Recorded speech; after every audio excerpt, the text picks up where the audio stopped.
La Procura della Repubblica di Padova e la Guardia di Finanza di Venezia hanno smantellato un'organizzazione criminale estremamente articolata, coinvolta in diverse attività illecite, tra cui una frode fiscale da 20 milioni di euro.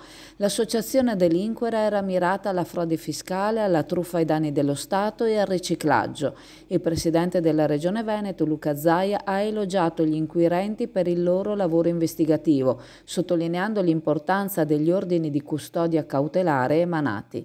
Questo intervento è stato un successo significativo a favore della legalità. Zaia ha condannato fermamente i reati commessi, considerandoli dannosi per la collettività, e ha sottolineato l'importanza di contribuire onestamente alla fiscalità generale. L'organizzazione smantellata appare determinata e senza scrupoli, rendendo ancor più rilevante l'apprezzamento per il lavoro svolto dagli inquirenti.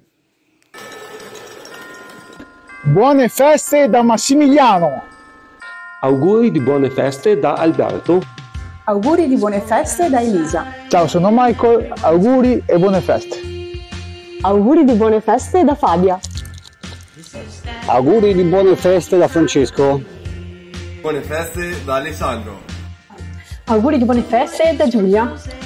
Auguri di buona festa Alessandro. Buone feste da Doris. Buone feste da Mauro.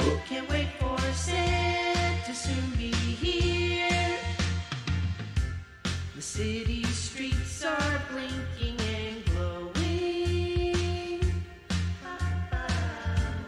A type of peace. Buone feste da Massimiliano. Ma chi me l'ha fatto fare? Chiara? Ciao, auguri di buone feste!